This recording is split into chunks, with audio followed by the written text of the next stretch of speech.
आप सुन रहे हैं विविध भारती।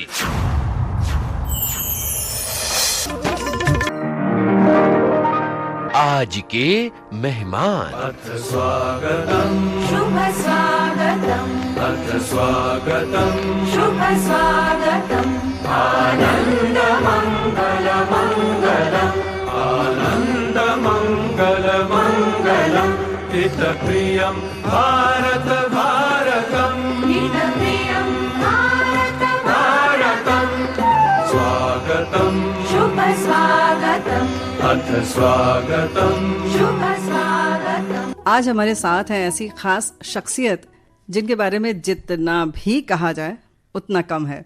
गुण है लेखन का, खुद इंजीनियर हैं और बहुत सारे दान करती हैं, फिलैंथ्रोपिस्ट हैं और विश्व स्तर पर प्रसिद्धि प्राप्त करने के बाद भी दोस्तों खास बात यह है कि भारतीय परिधान साड़ी पहनती हैं, बालों में गजरा लगाती हैं और अपनी सहज सरल मुस्कान से हम सबका मन मोह लेती हैं। आप समझ गए होंगे, हालांकि उनकी ज़्यादा बात बताना, उनका नाम बताने की वैसे कोई ज़रूरत नहीं है, अपने आप में हस्ताक्षर हैं और अभी हाल में ही उन्हें पद्म भूषण से सम्मानित किया गया। उससे पहले 2006 में पद्मश्री से सम्मानित किया गया था। और आप हैं सुधा मूर्ति जी। आपका स्वागत है हमारे पूरे विविध भारती परिवार की ओर से, श्रोताओं की ओर से स्वागत है। नमस्कार। धन्यवाद। अब इतने ढेर सारे आपके व्यक्तित्व हैं तो बात कहाँ से शुरू की जाए? तो ऐसा करते हैं कि जन्म से शुरू करते हैं कि जहाँ से जन्म हुआ और कैसी थी बच्चे के रूप में ये सुधा मूर्ति बचपन से। मेरा जन्म 1950 में शिगांव ऐसा एक छोटा सा गांव में हुआ। मेरे पिताजी डॉक्टर थे, मेरे माताजी स्कूल टीचर थी और मेरे नाना जी भी स्कूल टीचर थे। मैं एक शिक्षक परिवार में जन्म लिया और मुझे एक बहन है, वो डॉक्टर है, एक बहन है वो साइंटिस्ट है अमेरिका में और एक भाई है वो भी साइंटिस्ट है अमेरिका में। धीरे धीरे जाहिर है कि इसी तरह से आपका भी क्रम बढ़ता रहा, आप भी विकास की तरफ आगे बढ़ती रही, शिक्षा। और उसके बाद किस तरह से आपने इन्फोसिस के बारे में सोचा, जबकि आप एक नौकरी में थी, ठीक ठाक, मतलब कहना चाहिए कि उसको छोड़ना, इतनी बड़ी चुनौती को अपने स्वीकार करना, बल्कि आमंत्रित करना, कैसे सोचा? इन्फोसिस से मेरे पति नारायण मूर्ति ने स्थापित किया उनके कोलीग के साथ। मैंने इन्फोसिस फाउंडेशन स्थापित किया बाद में 1996 में। मैं टाटा कंपनी में काम करती थी और नारायण मूर्ति भी सॉफ्टवेयर इंजीनियर थे। वो उनका आइडिया था कि एक सॉफ्टवेयर कंपनी बनाना, और वो बनाने के लिए उनके 6 दोस्त लोग और कोलीग्स आ गए और वो इन्फोसिस स्थापित हुआ 1981 में। उस समय उनके पास पैसा नहीं था और मैं अच्छे काम में करती थी, अच्छे काम में थी, इसीलिए वो मैं उनको 10,000 रुपया दिया शुरू करने के लिए। तो आपने खुद बताया जैसे कि टाटा कंपनी में आप काम करती थी, वो भी आसान नहीं था, उसकी भी बात बता दीजिए। वो शुरू होता है 1968 साल में। मैं इंजीनियरिंग ज्वाइन किया हुबली में। हमारा कॉलेज का नाम था BVB कॉलेज ऑफ इंजीनियरिंग। और उस समय मेरे क्लास में मैं अकेली लड़की थी और सब बॉयज़ 149 बॉयज़ थे और मैं अकेली हुई थी। उस जमाने में लड़कियां नहीं जाते थे इंजीनियरिंग को और मैं एक मध्यम वर्गीय शिक्षक वृत्ति से परिवार से आई कुटुंब की एक लड़की थी। और हमारा कम्युनिटी में, ब्राह्मण कम्युनिटी में लड़कियां ऐसा इंजीनियरिंग कोई नहीं करते थे, शिक्षा में भी उतने आगे तक नहीं जाते थे और शिक्षा करते थे, लेकिन BA विथ करने और शादी करना, और इतनी दूर तक नहीं जाती थी। नहीं, हुबली में ही कॉलेज था और मैंने सोचा कि मैं इंजीनियरिंग करती हूँ। लोगों को लगा कि मुझे कुछ बीमार ये आ गई है, कैसे बोलती है, इंजीनियरिंग करना चाहिए क्या, वो मर्दों का काम है, महिलाओं का नहीं है। और पिताजी को बहुत लोग सलाह दिया, ऐसा नहीं करना, लड़की का बात नहीं सुनना, वो तो टीनेज में है, कुछ ही भी बोलेगी, लेकिन आपको मालूम होना चाहिए, आपको 3 लड़कियां हैं, एक लड़की ऐसा किया तो उसका शादी कैसा होगा, इसका शादी नहीं हो तो उनके बहन का शादी कैसा होगा, ऐसा कुछ सब लोगों को मेरे पिताजी को बोलते थे। लेकिन मेरे पिताजी बोल दिया कि नहीं, वो कुछ अलग करती है, वो सच है, लेकिन वो क्या बोल रही है, वो ज्ञान के प्राप्ति के लिए वो इंजीनियरिंग जाती है और मैं उसको सपोर्ट करती हूँ। तो आपने कैसे सोचा इंजीनियरिंग करने का? मुझे कभी भी अप्लाइड साइंस बहुत अच्छा लगता था। प्योर साइंस मेरे भाई करता था, मुझे अप्लाइड साइंस, और engineering is nothing but applied science.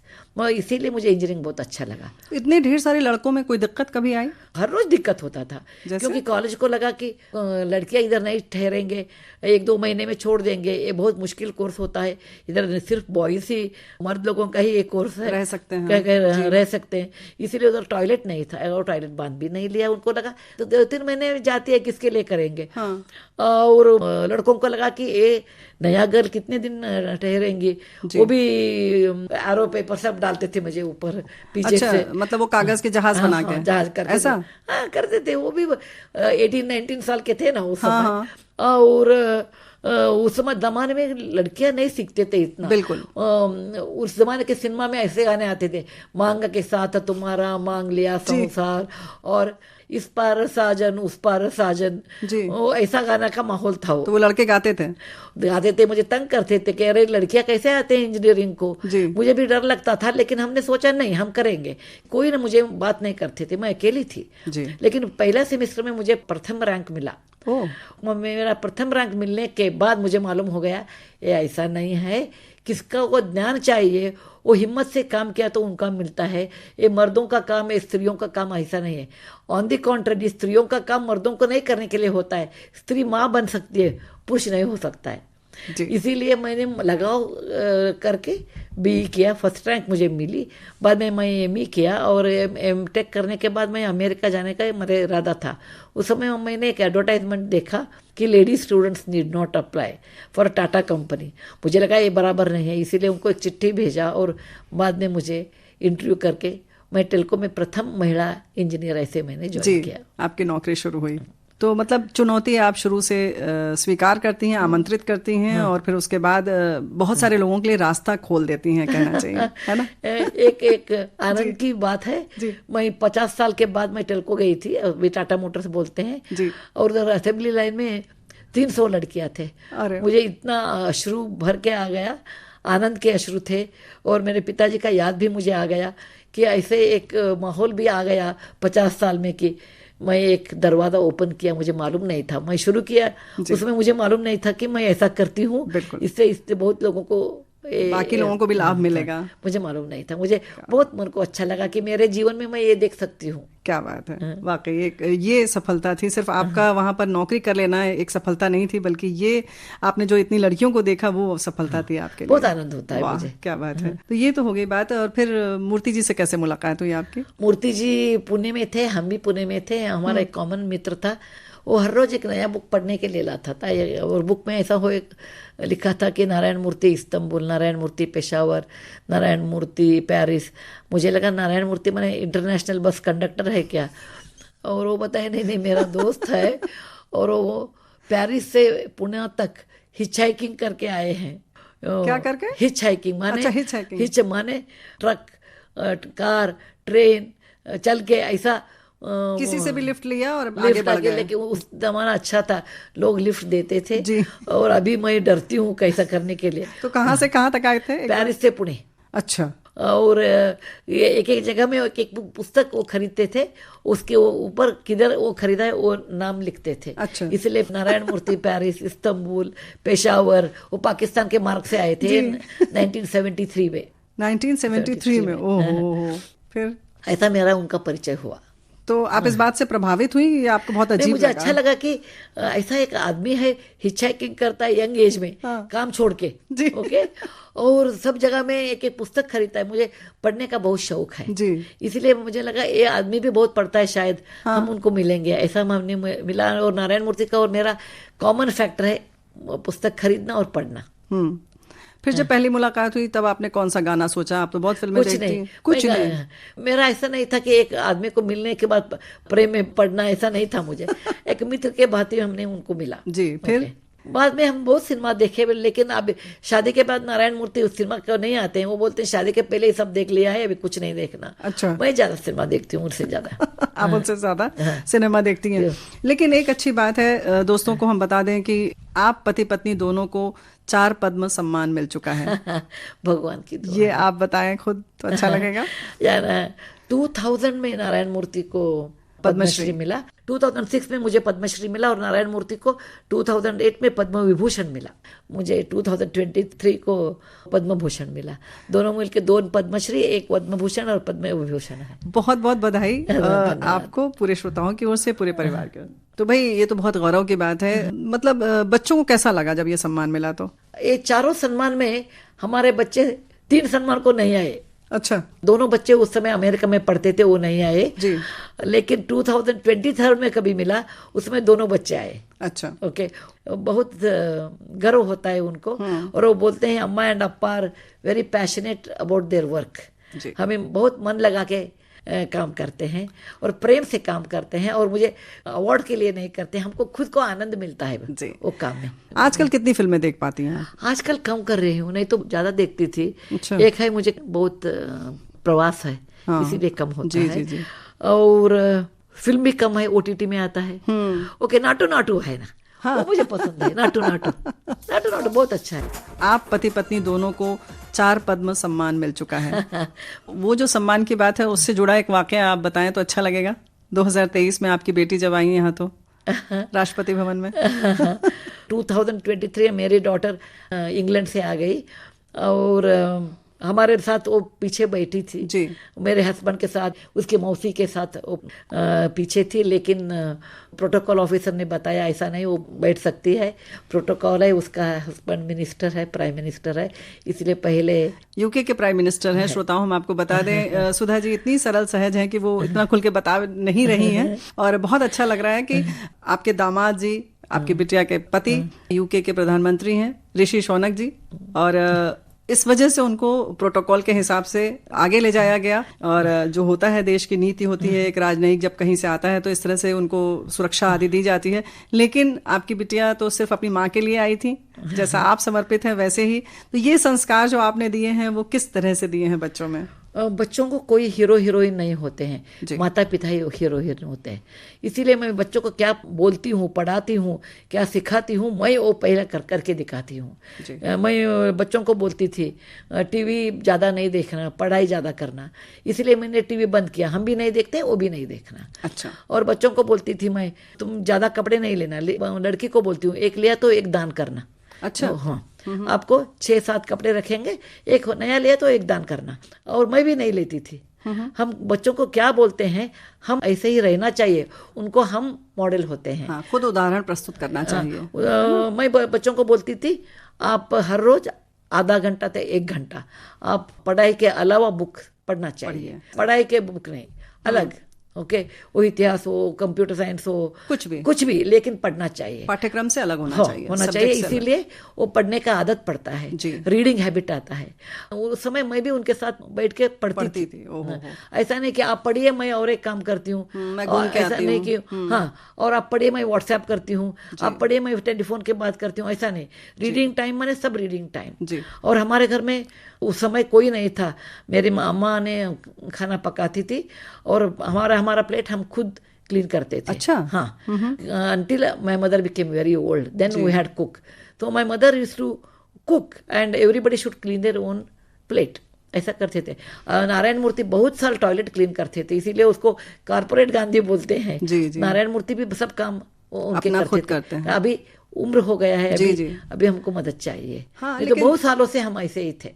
तो हमारे घर में कोई नौकर नहीं था, हम बहुत सालों से ऐसे ही करते सारा काम स्वयं करना। और अभी मेरा प्रवास ज्यादा हुआ है और घर में मदद अभी अम्मा नहीं है, कुकिंग के लिए कोई चाहिए, देखने के लिए कोई चाहिए। दोस्तों, ये बहुत बड़ी बात है कि खुद के सारे काम करने के बाद भी इतना कोई कुछ कर सकता है, ये प्रत्यक्ष हमारे सामने है। सुधा जी, पढ़ाई हो चाहे कुछ भी हो, और आपने उस समय सॉफ्टवेयर का इतना बड़ा इंस्टीट्यूट जो है उसको बनाने में आपकी पूरी सहायता थी। बच्चों के लिए भी आप बहुत लिखती हैं, और उसके बाद आपने लेखन का काम शुरू कर दिया। और मराठी भाषी हैं आप, कन्नड़ में लिखती हैं। आदमी कहता है सपने जिसमें देखो उसमें लिखो, कैसे? मैं मराठी भाषी नहीं हूँ जी, मैं कन्नड़ भाषी हूँ। अच्छा। मुझे मराठी आता है जी। क्योंकि मैं पुणे में थी। मेरे पिताजी मेरे बचपन में महाराष्ट्र में कोल्हापुर में डॉक्टर थे जी। इसीलिए मैंने मराठी पिकअप किया और मुझे अच्छा लगता है। मराठी बोलती हूँ मैं, जी, जी। अच्छी से बोलती हूँ, जी। लेकिन मैं लिखना मैं कन्नड़ में करती हूँ और इंग्लिश में करती हूँ। दोनों भाषा में मैं दोनों ही भाषा खुद मैं ही करती हूँ। अब तक कितनी किताबें लिख चुकी हैं आप? 42 और 43 मैं 40 साल से लिखती हूँ, अभी नहीं, बहुत सालों से लिखती हूँ। जी। अब 2001 तक मैं सब कन्नड़ में ही लिखती थी। 2001 ऑनवर्ड्स में ही इंग्लिश में शुरू की। मेरे 51 के उम्र में मैं शुरू किया इंग्लिश में क्या बात लिखने है। के। तो भाई एक तो ये बहुत बड़ी बात है कि मतलब 51 साल की अगर आपकी उम्र हो तो आप लिखना शुरू कर सकते हैं। इंग्लिश में शुरू किया। मतलब जिस भी भाषा में जिसको लिखना हो, मैं उनके लिए कह रही हूँ कि वो लिख सकते हैं। ये ना सोचे कि अब इस उम्र में हम क्या शुरू करें। ये मन के उम्र होता है। जी। ओके, मन की उम्र मैं सदा बाहर रखती हूँ, सदा यंग रखती हूँ। और कभी किसी के मन में ज्यादा पढ़ने का इच्छा है, नया नया पढ़ने का इच्छा है, वो कभी भी यंग होते हैं। फिजिकल उम्र अलग है और मेंटल उम्र अलग होती है। और किस तरीके के गीत आपको पसंद है? बहुत सारे हैं। Tune wise I like some of them. वो पुराना नहीं है लेकिन ट्यून वाइज मुझे अच्छा लगा है। अखियों से गोली मारो। क्या बात है। वाह वाह वाह। रवीना टंडन और गोविंदा का अखियों से गोली मारो। तो भाई ये वाला गाना तो लगेगा, उम्र जो है वो मन से होती है, तो शरीर वाला अलग है और ये मन वाला अलग है, तो ये मन वाला है आपका। क्या बात है। लिखने के लिए विषय क्या सोचती हैं आप, कैसे सोचती हैं? बच्चों को अलग, कादम्बरी और नॉवेल्स अलग। हाँ, तो यही तो बड़ा मुश्किल है, आप हर उम्र के लिए लोगों के लिए लिख लेती हैं, तो मतलब कैसे सोचती हैं आप? एक है मेरा अनुभव जी। मैं गरीबों के साथ काम करती हूँ, पॉलिटिशियन के साथ काम करती हूँ, फिल्म एक्टर्स के साथ काम करती हूँ, विदेश में काम करती हूँ, सब परिचय है। इसीलिए मेरा कैनवास बहुत बड़ा है, इसीलिए मुझे बहुत अनुभव होता है। और अनुभव ऐसा होता है कि वो अनुभव एक कहानी से बेहतरीन होता है। इसीलिए मेरे एक्सपीरियंस ही मैं लिखती हूँ और वो सच है, इसीलिए लोगों को बहुत पसंद आता है, दिल तक पहुँचता है। क्या बात है। अच्छा, जब बच्चों के कपड़े की बात हो रही थी तो आपके कपड़े की भी एक कहानी है कि आपने कहाँ दान कर दिया। हम साउथ इंडियन है, हमारे साउथ इंडिया में काशी को जाने का एक बहु महत्व का एक हिस्सा है। अभी 50 साल 60 साल पहले मेरे नानी और नाना के मन में था वो काशी जाके आना जी। और वो नहीं जा पाए क्योंकि एक तो वो बुढ़े हो गए थे और उस समय इतना सुविधा नहीं था। अब कितना सुविधा है काशी जाने के लिए। उस समय ट्रेन पकड़ के जाना और बाहर नहीं खाते थे और दोनों बुढ़े हो गए थे। वो कभी भी बोलते थे काशी इतना सुंदर है, हमने पढ़ा है। उनके मन में वो ये चित्र इतना था कि काशी जाके गंगा में एक बार डूब गया तो सब अच्छा होता है, वो नहीं कर पाए। और इसीलिए मैं 1993-94 लगता है मुझे, मैं काशी गई उनके नाम पे और गंगा में स्नान किया। और हमारा एक रिवाज है साउथ में, आप एक बार बनारस गए तो काशी गए तो आने के वक्त एक आइटम आपको बहुत प्यारा है, वो खाने में रहने दो, पहनने का कुछ शौकीन है वो आपका, वो छोड़ के आना चाहिए। अच्छा। कितने लोगों को जलेबी पसंद है, वो काशी में जाके गंगा जी को अर्पण करना जलेबी, बाद में जलेबी नहीं खाते हैं। अच्छा। और किसी लोगों को करेला अच्छा लगता है वो छोड़ते हैं। इसलिए कुछ आपको क्या अच्छा लगता है वो छोड़ना है। ऐसा था और मालूम था मुझे, लेकिन मैंने ऐसा नहीं इरादा किया था। मैं गंगा जी के इसमें गाय घाट में उतर के गंगा का तर्पण दिया, उनके नाम पे तर्पण दिया। और उस समय मुझे एकदम अचानक मुझे याद आ गया कुछ छोड़ना चाहिए भी, और गंगा ही उसका साक्षी होती है जी। अच्छा। गंगा, मैं काशी पुण्य क्षेत्र में अभी खड़ी हूँ, तू ही साक्षी है, तुझे सामने मैं ये छोड़ती हूँ, ऐसा बोलना चाहिए। अभी ये तो निरंतर है, गंगा निरंतर है और इसमें झूठ नहीं बोलना। मुझे ऐसे संकल्प लिया, वो संकल्प, और मैं अचानक से बोल दिया। स्त्री को क्या बहुत पसंद है, शॉपिंग पसंद होता है ना, इसीलिए मैं शॉपिंग छोड़ देती हूँ आज से। ऐसा पानी 3 बार लेके ऐसा छोड़ दिया। बाद मुझे डर लगा, अरे कैसा करेंगे, अरे और मैं बहुत अच्छी साड़ी चूज करती थी सबके लिए जी। अरे मुझे लगा ऐसा हो सकता है कि कभी साड़ी शॉपिंग कहीं नहीं कर सकती है क्या मैं। मुझे लगा रहे सब रूल में एक बायलॉ होता है, एक कम कनेक्शन करके वो बाहर आना होता है, प्रायश्चित ऐसा होता है ना। इसलिए कुछ करेंगे ऐसा, एक 3 महीने ट्राई करेंगे, देखेंगे क्या होता है। वो 3 महीने के बाद मुझे मालूम हो गया नहीं, हम बिना शॉपिंग भी जी सकते हैं। हमारे मन में है इतना साड़ियाँ हमको नहीं चाहिए, क्या साड़ियाँ हम वही प्रॉपरली रख के पहन लिया तो हमारा लाइफ गुजर जाएगा। ये मन की आशा होता है कि बहुत साड़ियाँ लेना, बहुत गहना लेना, बहुत ये लेना वो लेना, ये मन की आशा होता है। ये सच्ची जरूरत नहीं है। मैं खर्च करती हूँ, अभी भी ट्रैवल करती हूँ, दवा के ऊपर करती हूँ, बुक्स के ऊपर करती हूँ, लेकिन गहने के ऊपर और साड़ियों के ऊपर नहीं करती। नहीं, 25 साल हो गया। मुझे लगता है बहुत आज़ाद हूँ मैं, पंछी तरह।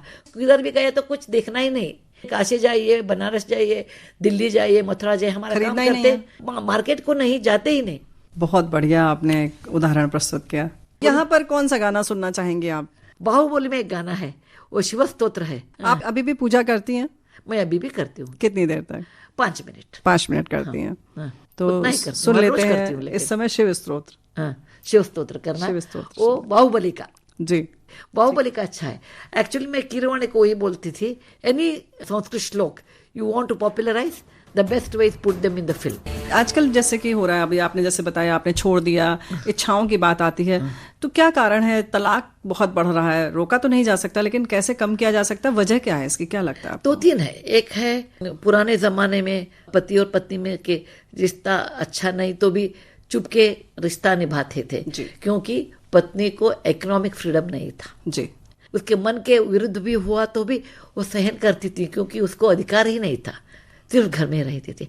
आजकल लड़कियों का वो नहीं है, लड़कियों का अधिकार है, वो इकोनॉमिकली इंडिपेंडेंट है, इसीलिए उनका एक एग्जिस्टेंस है, एक कारण। दूसरा एक कारण है कि सहन शक्ति कम हुआ है। सबका सहन शक्ति बहुत छोटा है कि माय वे और हाईवे ऐसा होता है। वो मिलजुल के रहना और जरा संयम रखना वो बहुत कम हुआ है, इसलिए दूसरा कारण है। तीसरा कारण है पुरुष भी एक्सपेक्टेशन स्त्रियों से ज़्यादा नहीं करना। बाहर जाके वो मर्द जैसे काम करेंगे, घर आके अम्मा जैसे सब कुक करना, बच्चों को निभाना। हस्बैंड क्या बोलता है उसको बिना जवाब दिए, बिना जवाब दिए वो नहीं हो सकता है। अभी वो भी सीखना चाहिए कि महिलाओं का अलग वे ऑफ थिंकिंग है, उनको एजुकेशन है, उनको इकोनॉमिक फ्रीडम है, और लड़कियां सोचना चाहिए कि यस हमको ये सब है, लेकिन संसार और ये मैरिज ऐसा है, ये 2 चक्र का एक व्हीकल है, दोनों चक्र चाहिए। ऐसा नहीं कि मैं क्या बोलती हूँ वही सच है, ऐसा नहीं। और संसार में संयम चाहिए, एडजस्टमेंट चाहिए, एडजस्टमेंट के बिना कुछ नहीं होता है, वो भी सीखना चाहिए। आपने तो मतलब कहना चाहिए ना कि करियर, कुटुंब, एक माँ के रूप में, एक पत्नी के रूप में, एक गृहिणी के रूप में भी, और एक अच्छी करियर वुमन भी, कैसे सब एक संग निभाया आपने? मुझे सपोर्टिंग सिस्टम बहुत अच्छा था। मेरे पिताजी और माताजी वो हुबली में थे, मेरे लिए वो बेंगलुरु आ गए। वो नीचे रहते थे, मैं ऊपर रहती थी। मेरी दीदी डॉक्टर है, वो मेरे बच्चों को संभाली। मेरे सपोर्टिंग सिस्टम अच्छा हुआ तो एक स्त्री महिला ये कर सकती है, क्योंकि जो बच्चों को देखना एक फुल टाइम जॉब होता है, करियर एक फुल टाइम जॉब होता है। और मैं बच्चे छोटे थे ना, उसमें पार्ट टाइम काम करती थी। अच्छा। Okay, 3 hours teaching, 5 hour teaching, बाद में मैं फुल टाइम किया। सो एक है हम महिला जरा अंडरस्टैंडिंग करना कि बच्चे आते हैं उस समय करियर उतना अच्छा नहीं कर सकते हैं। दूसरा हमको 100% सपोर्टिंग सिस्टम चाहिए, वो माँ हो या सास हो और कोई हो, वो चाहिए, नहीं तो नहीं हो सकता है। मुझे मेरी माँ, मेरी बहन और मेरे पिताजी थे, इसीलिए मैं कर सकी। ये बिल्कुल सही है, लेकिन इसके साथ साथ भी कहीं ना कहीं ईगो जो है वो टकराता है जब पति पत्नी दोनों आर्थिक रूप से आत्मनिर्भर हैं।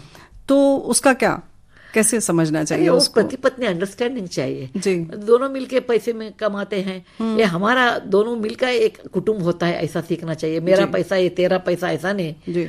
इसीलिए मैं बोलती हूँ समझौता बहुत अच्छा होना चाहिए, और समझौताओं में गिव टेक होना चाहिए। एक बार उनका सुनना, एक बार इनका सुनना, और एक ट्रायल एंड एरर करके एक मॉडल बनाना चाहिए। एक दिन में नहीं होता है, इसीलिए संयम चाहिए, और इसीलिए हमको समय चाहिए।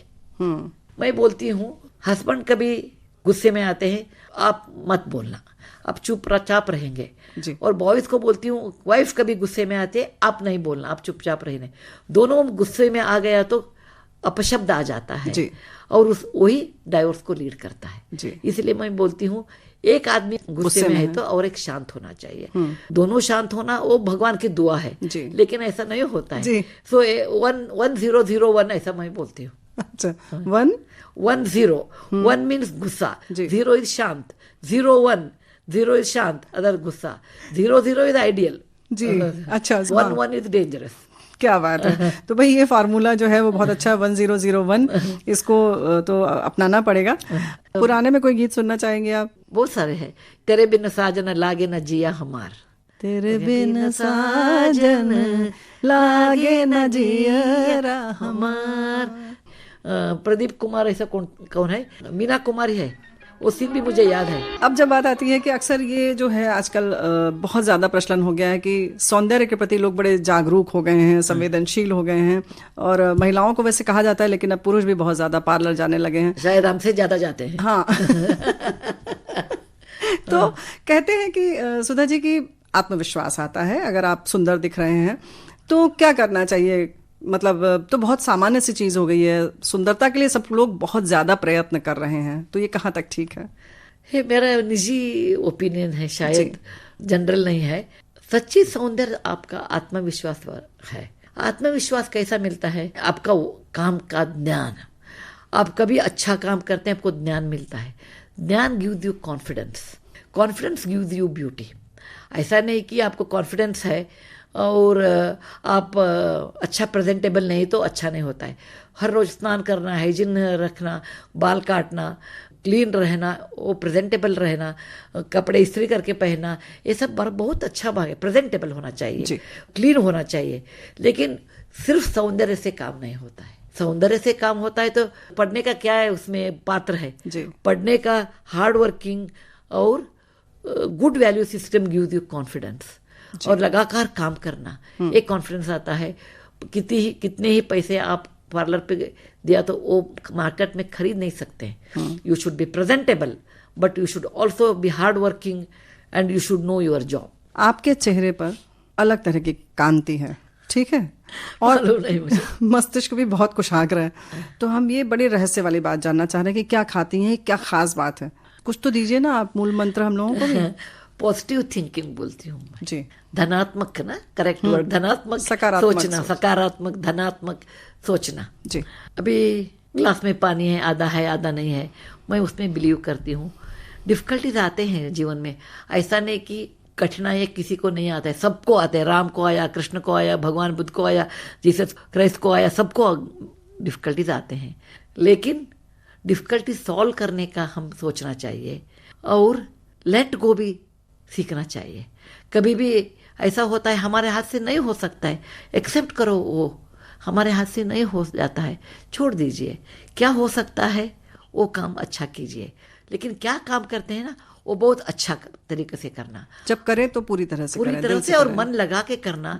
और मेरी बेटी ने उस दिन बताया कि मेरे माँ कभी भी अवार्ड के लिए काम नहीं करती है, बोल दिया।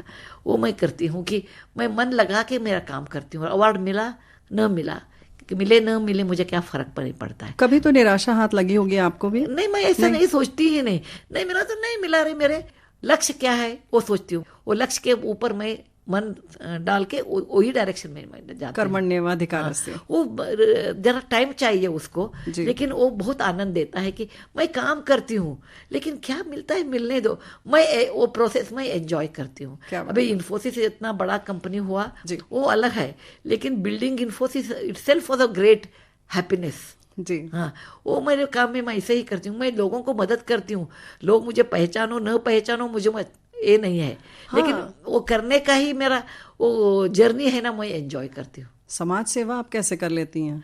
ऐसे ही करती हूँ, जरा टाइम लगता है। बहुत लोगों को हम मदद करते हैं, उसमें कुछ लोगों, चंद लोगों हमको एक्नॉलेज भी नहीं करते हैं जी, लेकिन वो चलता है, उनका संस्कार बोलती हूँ।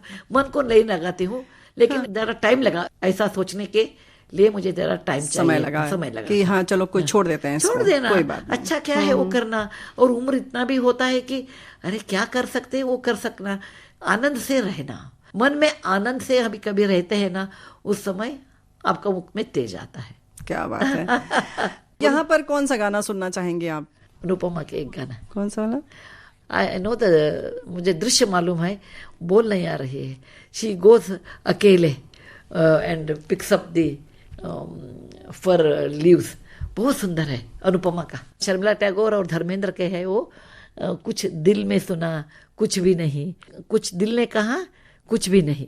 और वो black and white movie, Sharmila Tagore वो पत्ता जोड़ के चुनती है बाग में, वो सॉन्ग। समाज सेवा जैसी चीज हम सब सोचते हैं करने के लिए, मतलब फिजिकली कि चलो यहाँ चल के किसी बच्चे को पढ़ा लेते हैं, लेकिन नहीं समय मिल पाता है। इसके लिए कुछ सुझाव आपसे चाहिए। सब लोगों 100% डेडिकेट समाज सेवा को कर नहीं सकते जी। हैं। मेरा पेशा ही वो है अभी, लेकिन मैं गृहिणी हुआ तो, और मैं हाउस वाइफ, और मैं एक माँ, मुझे टाइम नहीं मिलता है। नौकरी करना, घर आना और बच्चों को पढ़ाना, फैमिली का करते हुए नाश्ता होता आदि है, बनाना, सब खाना होता बनाना, है। जी, जी। इसीलिए मैं क्या बोलती हूँ, सबको इतना नहीं होता है, लेकिन करने का एक इरादा है तो कर सकते हैं।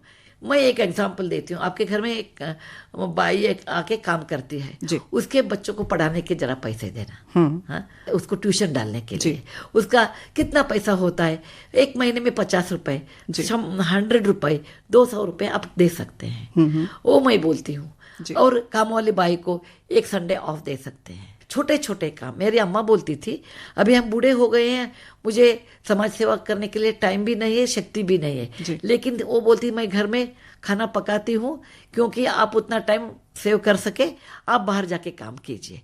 मैं सपोर्ट करती हूँ।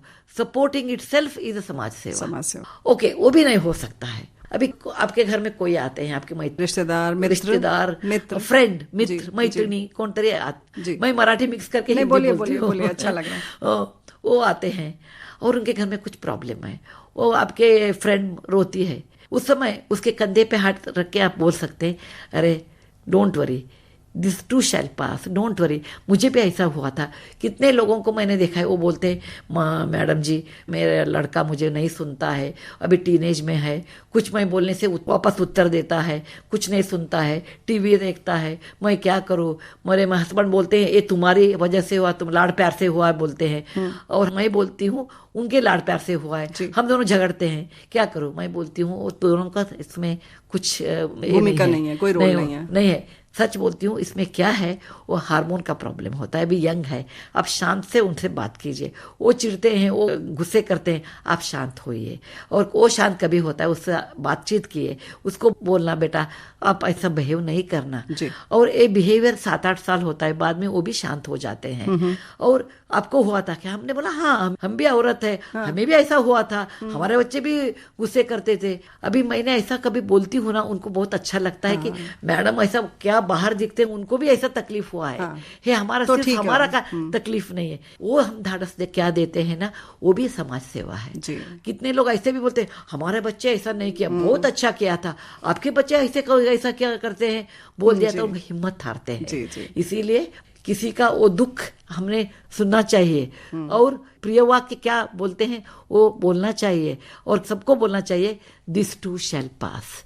जरा इंतजार कीजिए, सब्र कीजिए, एक और एक दिन वो चेंज होता है। ये भी समय निकल समाज जाएगा। सेवा है। क्या बात है। अच्छे बात से हम कर सकते हैं, पैसा नहीं चाहिए, वो मन का एक निश्चय चाहिए कि हम लोगों को मदद करते हैं। आप दररोज 10 रुपया आप निकाल सकते हैं, एक बॉक्स कीजिए, वो बॉक्स में हर रोज 10 रुपए डालिए। ओके, एक साल में कितना होता है? 3650 रुपीज होता है। ये पैसा आप एक अनाथ आश्रम को, नहीं तो एक पशु संगोपन को, ऑर्गेनाइजेशन को, नहीं तो गौ माता को, किधर भी प्राणियों को आप देख सकते हैं। वो भी नहीं हो सकता है, ओके आप खाना पकाते हैं ना, उसमें 2 मुट्ठी चावल आप निकालिए और एक बर्तन में डाल के रखिए। एक महीने में कितना होता है उतना दान कर सकते हैं। क्या बात है। कर सकते हैं, लेकिन मन का वो निश्चय चाहिए, मैं, मेरी, मेरा, हमारा, वो जगत ने, उसके साथ अलावा उनका भी देखना चाहिए। यही एक मानव का मूल धर्म होना चाहिए। मानव जन्म बहुत मुश्किल है मिलने का, मिलने के बाद इसका उपयोग करना चाहिए, सिर्फ हमारे कुटुंब के लिए नहीं। ओके, कुटुंब के उस पार लोग होते हैं, उनको भी मदद करना चाहिए। क्या बात है। यहाँ पर कौन सा गाना सुनना चाहेंगे आप? बरसात का सब गाने हिंदी फिल्मी में बहुत अच्छे हैं। अमिताभ बच्चन और मौसमी का एक गाना है, रिमझिम गिरे सावन, सुलग सुलग जा। आजकल एक पैसे के पीछे भी लोग भाग रहे हैं बहुत ज्यादा, करियर को लेकर बहुत ज्यादा एक है, और उसके पीछे कुछ भी नहीं देखते हैं कि परिवार हो, खुद को भी शायद कहीं ना कहीं खत्म कर रहे हैं। आपका क्या विचार है इस बारे में? मुझे लगता है कि बच्चों के बारे में मैं बोलती हूँ, बाद में करियर के बारे में बोलती हूँ। जी। आजकल लोगों को एक और नहीं तो 2 बच्चे होते हैं जी। और दोनों पेरेंट्स का एक में वो लक्ष्य होता है, बच्चा अच्छा पढ़ना चाहिए, IIT को जाना चाहिए, नहीं तो अमेरिका जाना चाहिए और विदेश जाना चाहिए, उसको बहुत इंटेंसिव ट्रेनिंग चाहिए, इसीलिए ये क्लास डालो, वो क्लास डालो, एक क्लास डालो, ऐसा होता है। लेकिन बच्चों को ये टेंशन हो जाता है। अभी सबको एक सपना होता है, सब सपने सच नहीं होते हैं। अभी मुझे डॉक्टर होना चाहिए था, हम नहीं हो सके। मैं बोलती हूँ, मेरा बच्चा है ना, उसको मैं मुंबई जैसा शहर में अपार्टमेंट बहुत छोटे होते हैं, उसमें एक छोटा कमरा करके अलग कमरा मुझे बच्चों को मैं देती हूँ। उनको हॉलीडे में सिंगापुर मलेशिया लेके जाती हूँ और उनके ऊपर इतना खर्च करती हूँ। समर कैंप में मुझे लोनावाड़ा लेके जाती हूँ, ये सब बोलती हूँ। लेकिन वो अच्छा करना चाहिए। आपके अपूर्ण सपना है ना, वो बच्चे कर नहीं पाते, उनका भी एक लाइफ होता है। और आपने सुविधा देते हैं, ये माने नहीं वो अच्छा पढ़ते हैं। पढ़ने का इतना टेंशन आप करते हैं, कितना मार्क मिला, कितना मार्क मिला। अभी कितने कॉलेज में मैंने देखा है, पेरेंट्स आते हैं, हमारे लड़के को ये पेपर लेके इतना नहीं मिला, इतना क्यों मिलना था, ऐसा सब। ऐसा नहीं करना। आप ऐसा बच्चे के ऊपर टेंशन डाल दिया तो वो अच्छा नहीं करते हैं। जरा उनको छोड़ दीजिए, उनको क्या चाहिए क्या नहीं चाहिए। Everybody has to run their own marathon. आपका मैराथन आपका बच्चा नहीं पूरा कर सकेगा, और उसके ऊपर आप दबाव नहीं डालना। बोलना बच्चा देखो, अच्छा पढ़ना, अच्छा कंपनी में रहना, अच्छा वैल्यू सिस्टम करना, पढ़ना और बाहर जाके खेलना, ओके, और एक्स्ट्रा पढ़ना। और माता जी को मैं बोलती हूँ कि सिर्फ करियर नहीं, you must spend time with the children. आप करियर कर सकते हैं, हम नहीं बोलते हैं नहीं करना, लेकिन घर आने के बाद बच्चों के साथ आप टाइम स्पेंड करना। ऐसा नहीं कि बस बच्चों को हम कंप्यूटर दिलवाया और एक बेडरूम किया और एक साइकिल दिया, कार दिया, हॉलीडे को इधर लेके गया। वो सब तरीका नहीं कि बच्चों को हमने बहुत अच्छा शिक्षण दिया। इसके अलावा मैं बोलती हूँ बच्चों के साथ बैठना। अरे बेटा क्लास में क्या हुआ, अरे बेटी आपको क्या पसंद है और आपके प्रॉब्लम्स क्या है, और कंपेयर नहीं करना। अरे बगल वाली लड़की को देखो, उनके लड़की 99 के लिए आप 97 किया, अच्छा नहीं है। अरे बगल वाली खोली के लड़की को देख के अब क्यों दुख होते हैं। ऐसा तुलना कभी करते हैं ना, वो अशांति का मूल मंत्र होता है। इसीलिए आपका बच्चा वो अलग है और उसको क्या पसंद है ना पसंद है वो अलग है। सब इंजीनियर डॉक्टर विदेश गया तो भी आराम से रहते हैं, ऐसा नहीं है। कॉम्पिटिटिव वर्ल्ड में कंपटीशन बहुत है, लेकिन दबाव डालने से वो अच्छा करते हैं, ऐसा नहीं है। ये मैं बोलने को चाहती हूँ। और सब में उतनी क्षमता हो ये जरूरी भी नहीं है। हो नहीं सकता है। मैं भी I am not be very good in engineering, I am not be good singer. अरे कुछ भी हेरिडिटरी नहीं है, एक ही हेरिडिटरी है जग में, वो रोग। आपको डायबिटीज है, बच्चों को आता है, ओके, वो हेरिडिटरी है। आप बहुत अच्छे स्टूडेंट थे, आपको बच्चा अच्छा स्टूडेंट होता है, ऐसा नहीं, जरूरी नहीं है। और किस तरीके के गीत आपको पसंद है? बहुत सारे हैं। वो पुराना नहीं है, लेकिन ट्यून वाइज मुझे अच्छा लगा है। बारी बरसे खटन पिया से। अच्छा, मुझे एक गाना, पंजाबी गाना बहुत पसंद है। मेरे लड़की की शादी में हमारे संबंधी लोग यही गाना गाए थे, बारी बरसे खटन पिया से, खट के ले आया, खट के लिया। बैंड बाजे बारात में है। मॉरल वैल्यूज की आप बराबर बात कर रही हैं, तो क्या लगता है कि क्या मॉरल वैल्यूज होनी चाहिए बच्चों में, संस्कार और ये वो जो भी चीज होता है। लेकिन क्या होता है, वो गाँव में जरा मिडिल लेवल गांव में जरा अच्छा पालन पोषण होता है। बड़े शहर, बम्बई जैसे शहर में मालूम नहीं होता है कौन क्या है और उनका पीयर्स क्या है और उनके फ्रेंड्स कौन होते, क्या बोलते हैं। इसीलिए ज्यादा टाइम उनके साथ हम रह गए तो मालूम हो जाता है। मालूम होगा। और बच्चों को मॉरल वैल्यूज के साथ हम वो सिखाना चाहिए। हम भी ऐसा मॉरल वैल्यूज फॉलो करते हैं। वैल्यूज हम बता सकते हैं, लेकिन वैल्यूज हम फॉलो करते हैं वो बताते नहीं। कहते हैं ना, बच्चों को सिखा नहीं सकते, बच्चे जो हमें देखते हैं वही करते हैं, तो हमें वही करना होगा। हमारे श्रोताओं को आप क्या संदेश देना चाहेंगे? और मैं संदेश देने के लिए, मैं एक गुरु नहीं, मैं एक आम आदमी हूँ। मैं क्या बोल सकती हूँ, इतना ही बोल सकती हूँ कि जीवन एक बार ही मिलता है और अच्छे से संभाल के आप जीना, दुर्व्यसन को नहीं जाना, वो आपको खराब करता है, आपका स्वास्थ्य खराब करता है। Mental health is also equally good as physical health. इसीलिए योगा, शांतचित्त और संतुलन आहार और व्यायाम और क्या मिलता है, जरा संतुष्ट का जीवन करना। ये मैं बोल सकती हूँ कि कंपैरिजन करना और कभी भी सबसे रूठना और अधिकार दिखाना, ये परमानेंट नहीं है। भगवान बुद्धा बोलता है लाइफ में सब अनिश्चित है, क्या है उसमें ही हम आनंद से और अच्छे से रहना चाहिए, ये मैं बोल सकती हूँ। आपके दामाद के यूके के प्रधानमंत्री बनने के बाद आपको किस तरीके का व्यवहार मिलने लगा या क्या परिवर्तन आपको लग रहा है लाइफ में? वो यूके में उनके वो काम करते हैं, हम हमारा काम करते हैं। ऐसा नहीं कि पदवी आते हैं पदवी जाते हैं, मैं बहुत वो ये नहीं करती हूँ, उसका कदर नहीं करती हूँ। होते हैं पॉलिटिक्स में पदवी मिलते हैं नहीं मिलते, वो कभी भी हमारा दामाद ही है ना, उतना बराबर है। ये है सुधा मूर्ति जी, इतनी सरल सहज, बहुत अच्छा लगता है आपसे मिलकर, आपकी बातें सुनकर बहुत अच्छा लगा। और ये हमें लगता है लगभग आपकी जितनी भी बातें हैं वो सभी संदेश है हम सब के लिए, हमारे श्रोताओं के लिए। धन्यवाद श्रोताओ, धन्यवाद। विविध भारती आप कितना सुनती वो हैं? बहुत मुझे प्यारी है शुरू से। मैं विविध भारती पर्टिकुलरली AIR विविध भारती बहुत अच्छा क्वालिटी है, आजकल बहुत इम्प्रूव भी हुआ है, इसीलिए मुझे गाना अच्छे लाते हैं और अच्छे अच्छे प्रोग्राम करते हैं। मैं हर रोज सुनती हूँ, वॉकिंग भी जाती हूँ उस समय मैं सुनती हूँ। और मैं ये बोल सकती हूँ कि मैं एक ऑर्डिनरी आदमी हूँ लेकिन पैशनेट हूँ मेरे काम के ऊपर। कोई पैशनेट होता है वो अच्छा कर सकता है, उतना ही बोल सकती हूँ। Thank you. धन्यवाद। मेरे हिंदी में कुछ गलत हुआ तो मुझे माफ़ करना, क्योंकि मुझे उतना हिंदी अच्छा नहीं आता है, लेकिन मेरा इरादा अच्छा है, वो बोल सकती हूँ। धन्यवाद। आज के मेहमान।